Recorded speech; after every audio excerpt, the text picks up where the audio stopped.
We just looked at some pretty standard preventative measures inside the standard Ashi, when the guy has a standard Ashi on us, how to keep him from gaining the submissions that he wants. Now let's start to look at what should we do if he gains these various submissions. Okay, so the first thing we're going to talk about is going to be the heel hook. So Derek's going to come towards me, and he's going to catch an outside heel hook on me. Alright guys, let's remember again what's at stake here. What Derek is trying to do is he's trying to pull the end of my ACL attached to my tibia away from the end of the ACL attached to my femur, such that he would be pulling it that way. So, no, don't actually do it. So that eventually a tear is going to produce, okay, in the center of the ligament. All right, now I want to be able to first slow down and then stop that pressure, okay? So in this situation, the first thing you're going to want to do is find a way to slow down his pressure. Probably the easiest way to do that is with a grip, like so. I'm pulling it as he's going for it. It's hard. Now the next thing I like to do is I extend my leg, okay?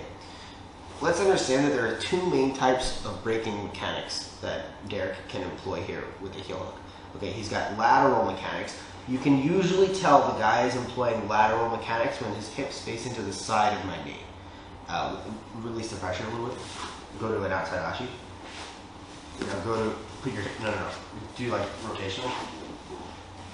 You can usually tell these using rotational mechanics if his hips face into the back of my knee. Okay, so right here, Derek would be making use of rotational mechanics before he would be using lateral mechanics. So catch a grip, nice and light though. So for him to break me with lateral mechanics, what he wants to do, don't do anything until I've described the whole thing. What he's going to want to do is bridge through the back of my knee. Okay, that's going to apply pressure, pushing the femur up, and obviously the end of the ACL attached to it, right, pushing up in this direction. While he drives, he's going to take his left elbow. So what's going to be happening is his left elbow drives this way as he pulls my heel through this wrist to his chin. Ultimately, what that force is actually doing is it's pulling force over this shoulder. So as he goes to do it, nice and slow, stop it. See how when he pulls, it's going this way? Okay, that's the actual direction of the force. So he's, one force is going this way, one force is going that way. But think about driving your elbow this way, basically. Just drive. Tap, tap. All right, so that's a rotational break. All right. Now let's go to a lateral break. So, but with a standard Ashi. Okay. A lateral break, by contrast, involves his hips facing into the side of my knee, not the back. Okay. Now, for him to break me here, the pressure of his entanglement isn't bridging through my knee because his hips aren't facing into the back of my knee. So how is he going to bridge through it? Instead, what he does is he puts pressure, nice and light, pressure to the top of my thigh. Let go of the heel for a second. He's going to put pressure to the top of my thigh. Squeeze your leg down hard. He can put the most pressure to the top of my thigh when my leg is bent like this. Okay, here, put pressure to the top of my thigh. If he had the heel hook and he was applying it, he would be breaking my leg right now. That would be pretty bad. Okay, now, we've got to ask ourselves, if that's how he's going to break us in this situation, how can I relieve the pressure here? Well, if my leg is straight, it's much harder for him to put pressure to the top of my thigh. Okay, when it's bent, you guys can just experiment with this with your training partners. You're going to feel how much stronger this is versus this. Here, there's not that much pressure to the top of my thigh. Here, there's a lot. All right, so when he catches the heel, the first thing you ought to do is don't let him connect his hands and extend your leg. That's provided we're also pointing our toes. You should always be looking to do this, okay? That's a given. All right, so I'm here, I'm extending my leg, okay? If my leg is bent, because his hips are facing into the side of my knee, I know he's probably gonna go for a lateral break. And to get a lateral break, he needs to put pressure to the top of my thigh, okay? And to get pressure to the top of my thigh, my leg needs to be bent. Therefore, I ought to extend my leg. Okay, so he catches my heel. So I'm here, I extend my leg, and I'm holding so he can't connect his hands. All right? This will do a pretty good job of relieving and to some extent even fully stopping the pressure. Okay? But we're still in danger. We've got to get out of here. Okay? There's two main ways to think about getting out of here. I can think about heel slipping, where catch it, right? and I slip, okay? Or we can spin this way, okay? We'll talk about each one of those in that order, right? So first of all, okay, the heel slip, in my opinion, is best done in this situation. So from here, I extend my leg. It's best done first by opening up the wedges, okay? You open up the wedges, hold on to that. So open up the wedges, now I come up, and that's when you're best able to heel slip. If you try to heel slip with the legs here, it's actually really hard in my opinion. You go to heel slip and it just gets stuck, okay? It gets stuck in the wedges of his arm there. So here, if I open up the wedges, at my hip, okay, now I can come forward and it's pretty easy to slip, okay? And then you can just extract the leg and just get out of the situation, all right? So what happens if I'm here and I can't get this open? I can't get his wedges open for the life of me. He's holding them tight. I can't get them open, so therefore, if I can't get them open, the slip is going to be pretty fucking hard, okay? So what should we do then?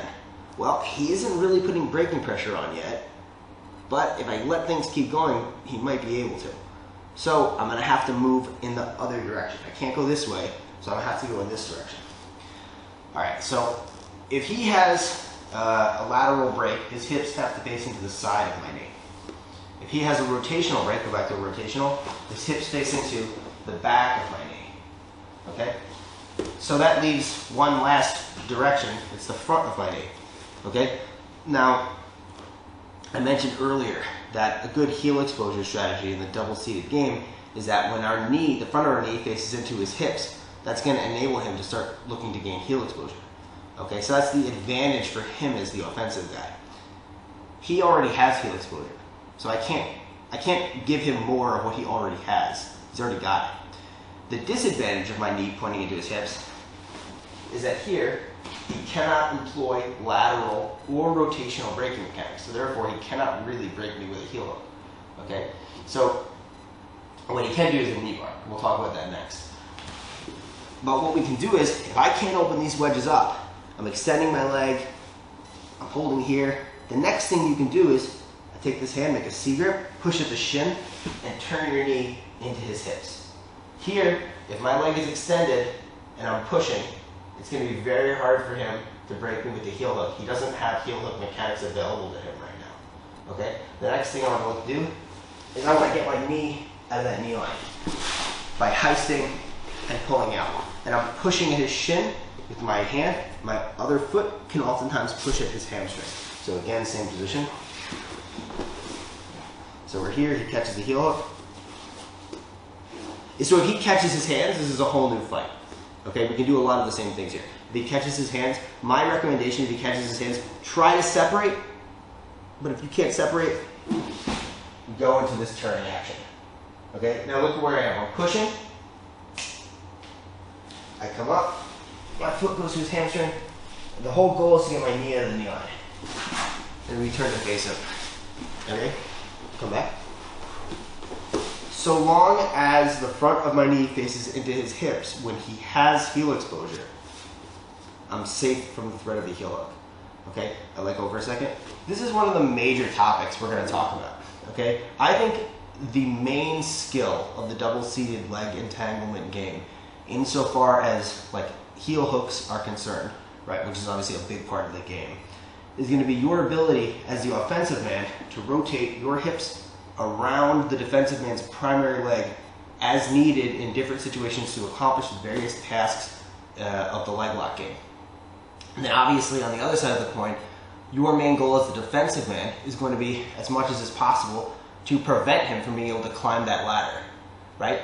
From being able to move his hips around my primary leg to accomplish the various tasks he's going to need to accomplish to ultimately leg lock me, right? Because if his hips are facing into the back or the side of my knee, the question is that a good thing or a bad thing?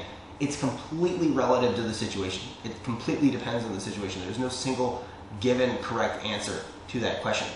Because this could be good. If he has a heel hook already, and his hips are facing into the side of my knee, that's very good. He can apply rotational braking mechanics. I let go. Actually, an even better example is go to the back of my knee, hips facing the back of my knee. No. Rotation. Is this good or bad for him? Well, right now it's clearly good. He's got a heel hook, right? But let go of the heel. If his hip's facing the back of my knee and he doesn't have a heel hook, this is very bad for him because it's going to be hard for him to expose my heel. Okay, it's completely relative to the specific stage of the leg locking game you're in. So that's why you never want to think about like one specific thing as being the best. But anyway, let's go back. So those are some basic late stage defenses to the outside heel hook. Let's also look at the other submissions, right? The ankle lock and the toe hold. Right? So for the ankle lock, we dealt with already this idea of extending the leg, but not turning the side of our knee into his hips. Okay, so you extend the leg, but you keep the back of your knee facing into his hips. The next thing is opening up the wedges. Well, what happens if, again, just as with the standard Ashi, we cannot open up the wedges? You're here and he's just locked down, tight as hell. So super, super tight. I can't open up the wedges here. The next thing I want you guys to do, and we'll turn again to see it from another angle, is I'm going to take my hands and go back. I'm going to catch the heel here, and I'm going to pull up. Okay, now you can feed into an outside heel hook, and now we have a far hip Ashi with a good outside heel hook. Okay, let's go back to the other side. So he's got a standard Ashi on me. Standard Ashi. Alright, so he's got the ankle lock. So I'm defending, but I can't get out. Okay? So if I can't get out, I can't go this way. Again, we're going to come this way. So I'm going to go, I'm going to grab here, like pull up. There's a slight heel hook, quasi heel hook pressure going into his knee here. The reality is I'm not trying to break him with this. I'm trying to get the foot over my thigh. Okay, as you pull up here with both hands, people are going to feel the pressure, so they extend their legs. It makes it easy for you to get it above. The whole time I'm actively defending this ankle lock by booting, okay, and turning the back of my knee to his hips. Now here, look at this. You have an amazing angle to gain heel exposure, okay? So I come up, put this foot on his hip, and you can go for the outside heel hook, okay? So we went from a situation where we were getting ankle locked, and now we're able to start shifting course into our own attacks. All right, let's look at one last thing. So come over here again. All right, so let's now look at what if you manage. What if you fuck up and he manages to catch a toe hold, a two-handed toe hold? Yeah, this can be pretty bad. Okay, just as before, we want to extend our leg. Okay, with a heel hook, you're extending the leg to relieve pressure from your knee. You're now doing it to relieve pressure from your foot. And at the same time, we're going to turn again this way. Okay? Sit up for a second. Sit up all the way, actually. So guys, the toe hold works basically by, we're going to push up at the ankle and you're pushing down at the toes. Okay? That's what's going to create, so look, again, we're attacking the ligaments of the foot here. Before we're attacking the ligaments of the knee, now it's the ligaments of the foot. I actually don't know the specific name of this ligament here that we're attacking, but that is the target, right? The ligament that runs right here. So you can see it getting tense right now. You guys probably can't see it on camera, but I can see it in this foot. All right, so pushing up with my left wrist, and I'm pulling down with my right wrist. That stretches each end of the ligament away from each other, producing a tear in the center, okay? Now, how do you think he can stop that? Well, or in this case, how can I stop that? So when Derek grabs my foot, first thing I gotta do is extend my leg and rotate the knee this way. Now, as he goes to follow me, I'm pushing, I get my foot on the foot, we pull it out. It's the same exact defense as with the heel hook at a late stage, okay? So these are gonna be some of the ways that in later stage situations, you're going to want to think about defending inside the standard Ashi. What more can I say? I wouldn't be here today if the old school didn't pave the way. What more can I say? I wouldn't be here today if the old school didn't pave the way. Cooking soul. Ain't nothing like the old school. What more can I say? I wouldn't be here today if the old school. I remember Mr. Magic Flash, Grandmaster Cass, LL raising hell, but I didn't last. Every D and Rock Kim was the shit to me. I flipped to see a Dougie Fresh show with Ricky D and Red Alert was putting in work. And Chuck Chill had my homies on the hill getting ill when shit was real. What I still remember raw when Daddy came, when De La Soul was putting potholes in the game. I can't explain how it was. Houdini had me bumping on that Buddha getting buzzed. Cause still I was, them block parties in the projects and on my block. If you don't stop sipping on that private stock. And through my speaker, Queen Latifah and MC Light. Listen to tracks of KRS to get me through the night. With Tiller rockin' Mantronics instead of Sonic. Remember, it was the bomb shit, nothing like the old What school. can I say? I wouldn't be